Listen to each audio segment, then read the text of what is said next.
I can't get enough of you. Tae-joon had lunch with Oun Gap-su, the CEO of K Electronic Services. Oun Gap-su had started as a factory worker, worked his way up to factory manager, completed an MBA in Korea, and risen to his current position. Though Tae-joon had heard of him, it was their first meeting in person, and Oun was a very straightforward man. The chairman called personally. He told me to take good care of Director Kim Tae-joon. Gap-su greeted Tae-joon with a broad smile that revealed his gold teeth. Tae-joon responded with the customary pleasantries. Please take care of me as well, CEO. Oh, what do I need to do? You'll handle everything well yourself, Director.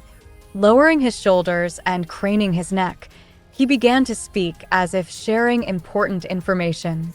I heard you're set to move to the main electronics headquarters in a year and are here for management training in the meantime.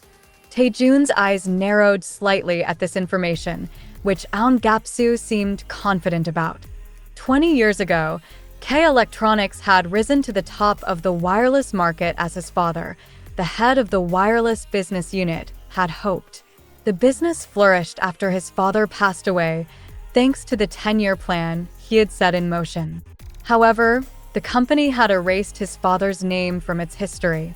Now, K Electronics was firmly in the hands of Kim Sang-deok, Tae-joon's uncle, who managed it well but with a sense of instability.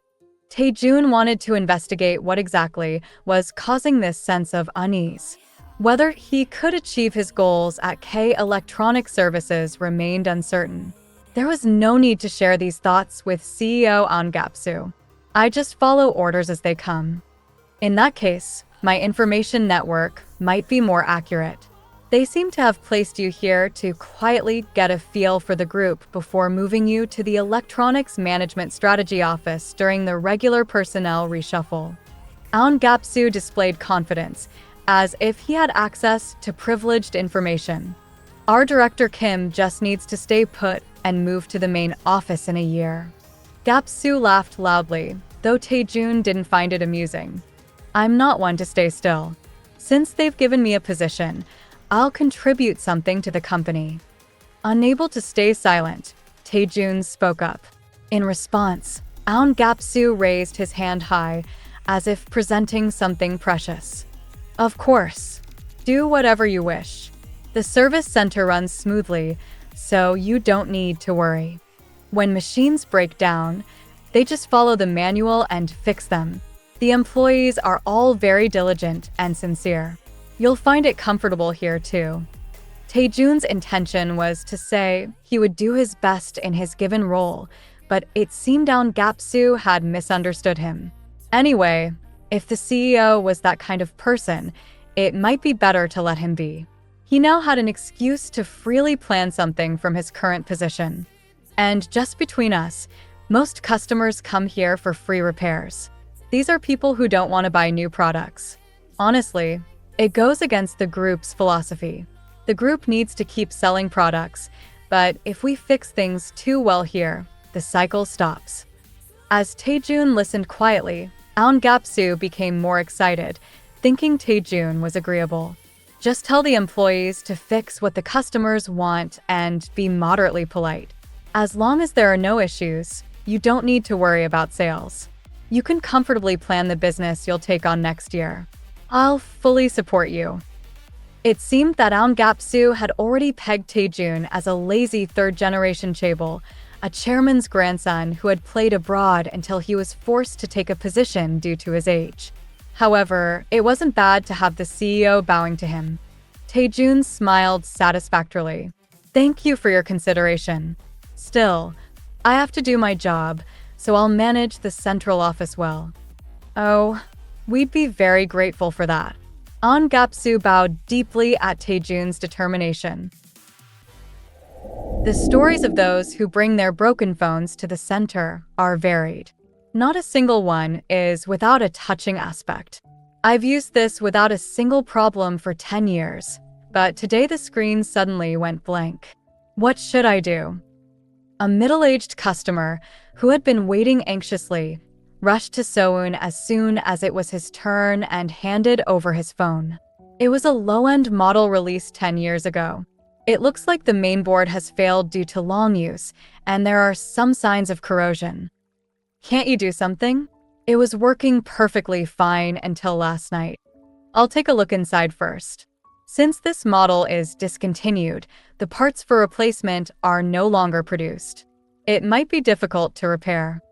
When asked to repair a device for which parts are no longer produced, So-eun sometimes had to play the bad guy. This product cannot be repaired. It is more cost-effective to purchase a new product rather than replacing parts on this one. While some customers immediately accept such diagnoses, others look as if the world has ended, as if they have received a death sentence. Oh, please do something. My son bought this phone for me with his first paycheck. It's my lifeline. I can't do without it. When a customer desperately clings to her for a last-ditch attempt at resuscitation, So-eun's heart aches along with them.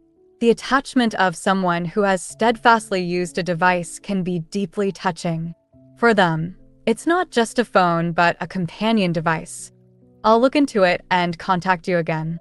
In this state, photos and contacts might be erased. Have you saved them elsewhere? No, I don't know how to do that. There are many photos in there. Can't you do something about that too? Then I'll try to back it up first. Oh, please, I'm counting on you. At the workstation, So-eun disassembled the phone. Despite being treated with care for 10 years, its exterior was relatively intact, but its interior was severely corroded. So-eun plugged the battery into a separate charger and momentarily checked her own phone. Hyuk hadn't contacted her since asking his mom to prepare some side dishes yesterday. Even though she knew he would respond promptly if she reached out first, So-eun didn't feel like calling him first. Still, she wanted to check how her boyfriend was doing. This lingering feeling moved So-eun's fingers.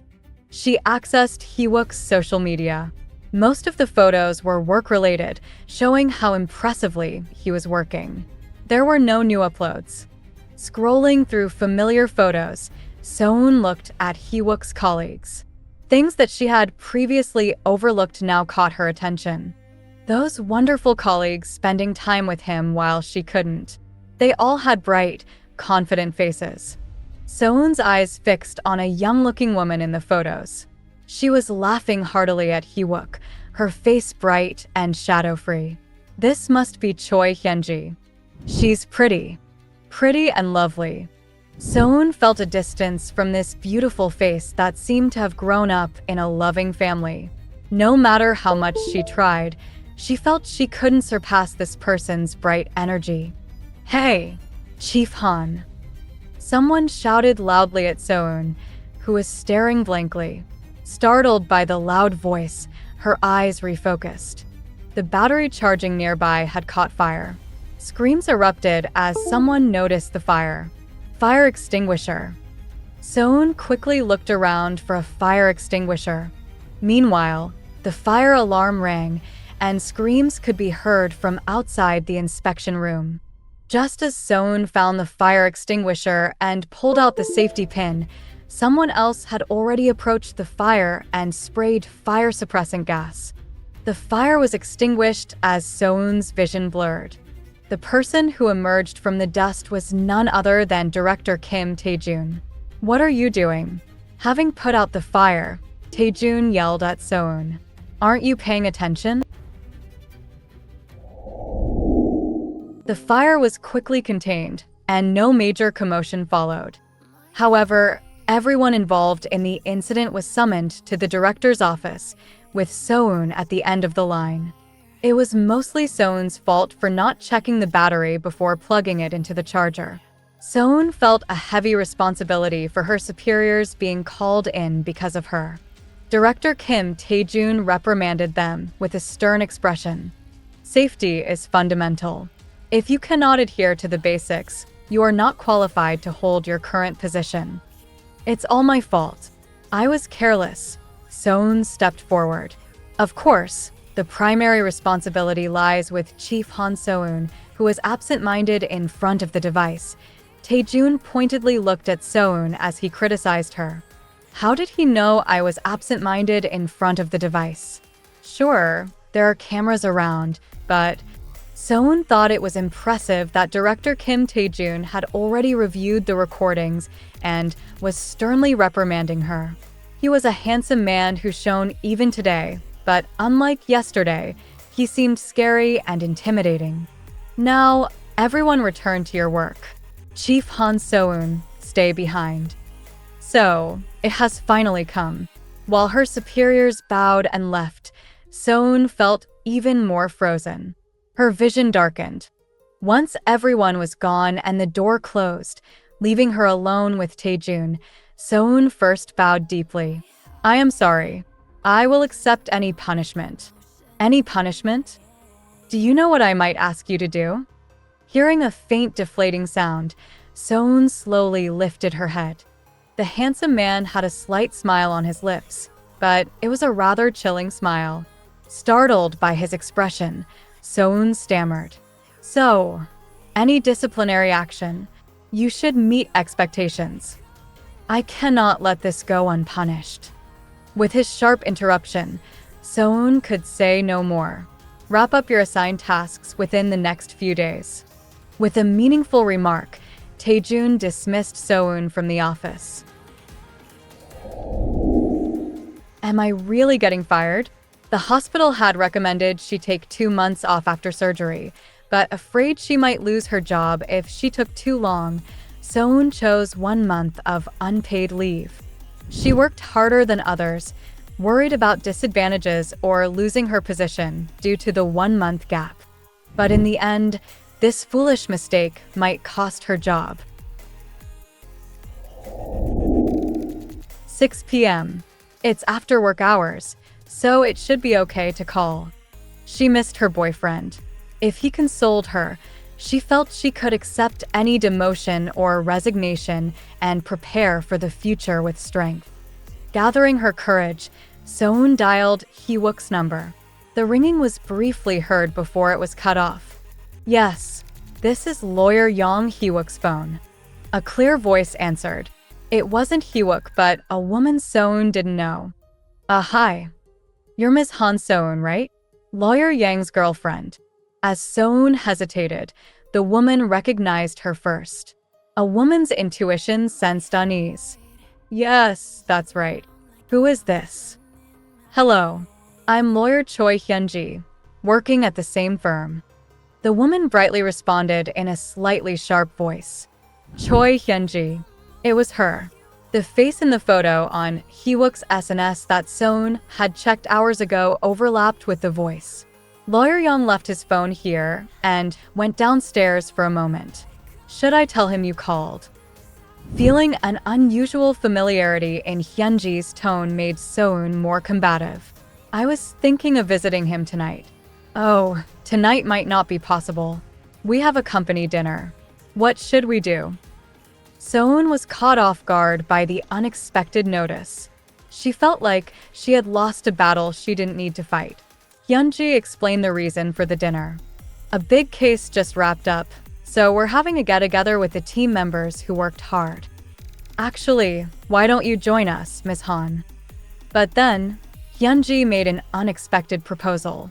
So-eun's eyes sparkled. Without any hesitation, she seized the opportunity offered. Can I really come?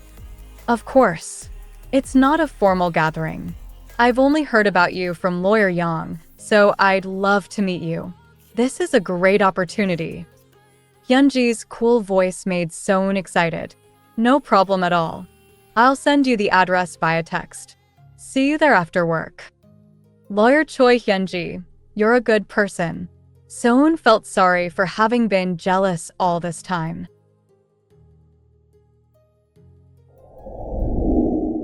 So-eun left the office around 6:30 p.m.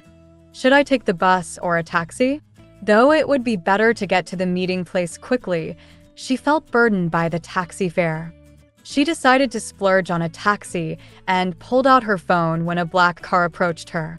Recognizing Kim Tae-joon, So-eun's eyes widened. Tae-joon got out from the back seat and opened the door on the opposite side. "I'll give you a ride. Get in." So-eun wondered if she had heard correctly. The back seat door opened by Tae-joon looked like the entrance to hell. She didn't feel like she would reach Seoul safely if she got in that car. Refusing the boss's order was terrifying, but So-eun gathered the courage to decline. "You said you lived in Gwansandong, right? I'll pass by there." "No, I'm not going home. I have to go to Seoul." "Where in Seoul?" "Gangnam, at Gyeode Station. My home is near there. I'll drop you off on the way." That wouldn't be passing by Gwansandong, though. But if the boss insisted this much, she had no choice but to comply. Wow, this is driving me crazy. Is this some kind of torture? It seemed Tae-joon wasn't satisfied with the scolding an hour ago. "What are you waiting for? Get in." With a feeling of being dragged to the afterlife, So-eun got into the car under Director Kim Tae-joon's orders. Tae-joon circled the car and sat next to her. With him sitting beside her, the back seat felt cramped. He didn't even spread his legs, but it felt like that. So-eun instinctively shrank her shoulders. His presence was so intimidating that she couldn't even look at him. "Where are you going?" "To Gyeode Station, near Court Street." "Where on Court Street?" "To a bar called Omotesando Hills." Tae-joon instructed the driver to go to the bar So-eun mentioned, and the car set off. And then, a stifling silence. It felt like being suffocated by the air itself. Is this the Chaebol family's method of torture? Just sitting there seemed to drain her energy. A few minutes later, he spoke first. "Do you have plans?" This short question didn't sound gentle to So-eun's ears. It felt like there were intense question marks and parentheses floating in the heavy air. Still, So-eun answered firmly. Yes. "With your boyfriend?" Small talk again. "Yes." "Is your boyfriend good to you?" The following question was a bit sudden and slightly rude. "We're not close enough to talk about my boyfriend." Yes. Having ended her answer shortly, she hoped the conversation would stop. Enduring silence seemed better, but the questions continued. "What does good to you mean?" Drawing parentheses in her mind and guessing his intention, So-eun blinked at the unexpected subjective question. Tae-joon added in a leisurely tone, "I don't really know. What do women consider good treatment?" Blinking as she turned to look at him, So-eun's cheeks slightly flushed. She thought she might have found a cute side to Director Kim Tae-joon. Although he was a distant director, he wasn't much older than her. If he was single, he was at an age to actively date. Taking his question seriously, So-eun answered more energetically than before. "Well, if he doesn't avoid my requests and takes good care of me, I think it's about making me feel loved." "Is your boyfriend like that?" The man facing her had an unreadable but somewhat serious expression. His eyes seemed to hold some yearning and longing. Who is the person loved by him? So-eun thought that person must be very happy. "Yes." With her answer, So-eun smiled gently for the first time at Director Kim Tae-joon. When their eyes met, his narrowed eyes gleamed sharply. "Driver, please stop the car for a moment." Tae-joon, still looking at So-eun, spoke to the driver. The driver quickly pulled over. They were still one stop away from Court Street. "I have urgent business, so I'll have to drop you off here. You can go alone, right?" So-eun was flustered and stammered in response to Tae-joon's question. Yes. Of course. I can go alone." "All right. See you tomorrow." Get out quickly. So-eun quickly unfastened her seatbelt and opened the door. As soon as the car door closed, the black car sped away. Our new director has a talent for putting people in awkward situations. It seemed difficult to catch a taxi from this ambiguous location. When the meeting is over, Tae-joon spoke to his driver. "Leave me the car here and go on." "Yes, I will." The driver got out of the car, sensing Tae-joon's mood had soured. Unlike when they started the ride, Tae-joon's expression was now icy. The earlier incident of offering a ride to a subordinate only to drop her off halfway was still fresh in his mind. This boss was polite and courteous yet unpredictable, making one constantly wary. "See you tomorrow, Director." "Yes, good job today." Tae-joon left with a customary farewell. While he was driving, he thought of the woman he had dropped off an hour ago. Her smile, as she confidently said yes when asked if her boyfriend treated her well, left a bad taste in his mouth. Curiosity about one woman had brought him back to Korea a year earlier than planned, but she had a boyfriend. He wasn't particularly surprised. Given her looks, it was unlikely she'd be single. He just wanted to know why she joined K Group. Was there an ulterior motive? Was she shameless? So, shouldn't he just investigate what he was curious about?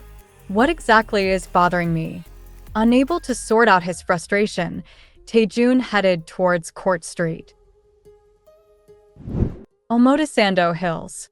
He remembered So-eun mentioning the name and parked nearby, then walked to the bar.